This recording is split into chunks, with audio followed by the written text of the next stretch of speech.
amigos televidentes, buenos días. Estos puntos de vista, nuestro invitado, el abogado Henry Cucalón, asambleísta por la Alianza Partido Social Cristiano Madera de Guerrero. Gracias por acompañarnos. Buenos días y bienvenido, abogado Cucalón. Muy buenos días, gracias por la invitación. Muy buenos días, un saludo para los televidentes. Temas muy importantes y de coyuntura que deberán ser tratados al interior de la Asamblea Nacional. Uno de ellos, la petición por parte del Ejecutivo para conocer cuál va a ser el futuro del Yasuní.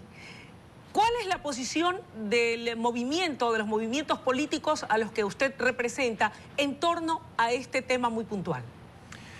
Como organización política siempre apoyamos este tipo de iniciativas de conservación del Yasuní ITT. Inclusive como ejemplo se pudiera acotar de que la Municipalidad de Guayaquil, bajo el liderazgo del alcalde Jaime Nebot, en nombre de la ciudad de Guayaquil, hizo un importantísimo aporte a esta iniciativa. Esto como prueba fehaciente de que se creía y se cree en este tipo de iniciativas. Ahora, el porqué de su fracaso, título endilgado por el gobierno nacional, corresponderá a un largo debate, si es por culpa del mundo, si el mundo no nos entendió, si nos adelantamos al mundo, o como bien dicen algunos analistas también, es que el mundo no nos creyó, no creía en la propuesta, más cuando nos acordamos que cuando había algún tema de coyuntura, a los donantes los mandaban a dejar los centavitos en la oreja. Pero eso quedará para el debate. Como posición, las 6 Madera de Guerrero, en mi caso también particular, nunca hemos estado a favor de los extremismos. Creo en una posición sensata en el sentido que la biodiversidad no tiene por qué estar contrapuesta al desarrollo humano.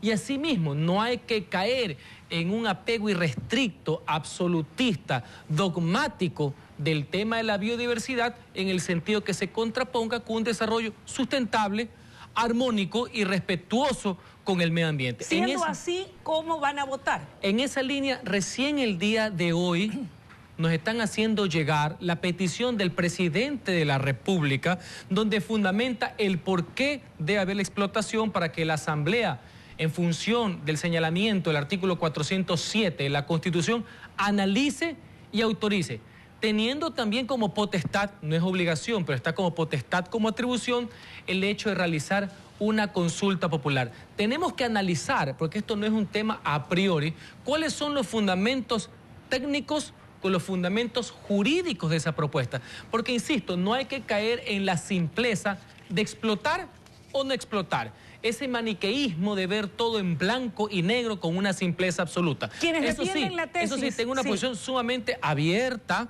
a ver los pareceres, pero eso sí, alejado de los extremismos, alejado de cualquier tipo de polarización y de cualquier tipo de dogmas de lado y lado. Le preguntaba esto porque quienes defienden la posición gubernamental sostienen que el explotar los recursos petroleros del Parque Yasuní tiene como fin, han dicho, atender las necesidades de poblaciones preteridas durante muchos años, como es el de la Amazonía. Por eso es que, insisto, no hay que caer solamente en el juego aquí de ponerlo en blanco y negro. ¿Quién puede poner en duda que el Ecuador necesita, siempre ha necesitado de recursos, básicamente para enfocarlos en el tema de la salud, de la educación, de la vivienda, no en gasto corriente para crear puestos inoficiosos o entidades que no sirven para nada? Entonces, cuidado, caemos en ese debate. Estamos de acuerdo en esa línea. De suyo hay una parte anexa al Yasuní que ya se ha estado explotando. Insisto, vamos a razonar el tema. Lo que sí le puedo adelantar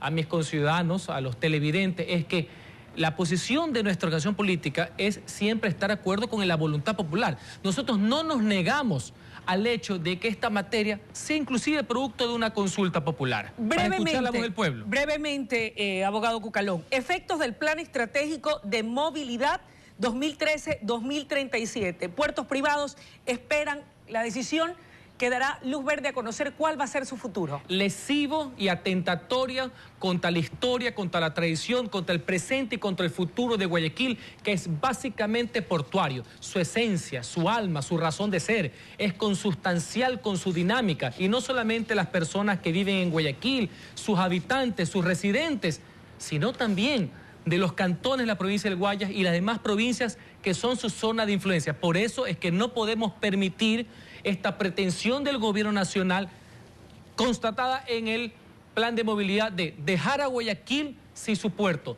eliminar los puertos privados, que son 13 en la ciudad de Guayaquil, destinarlo bajo el concepto de la especialización y el cabotaje solo a turismo, yéndose en contra de los principios de libertad de asociación, de emprendimiento y decisión. Todo esto bajo una política dirigista y centralista que mataría la razón de ser comercial de la ciudad de Guayaquil y básicamente el empleo y el trabajo de los guayaquileños y de zona de influencia. Y por último, la negativa por la autorización que ha sido revocada a un puerto de aguas profundas que quede en Pozora, es decir, Cantón Guayaquil, con dineros privados sin que afecte al erario nacional, al presupuesto nacional, que complementaría al puerto de Guayaquil. 2 puntos finales y me queda 1 minuto de entrevista.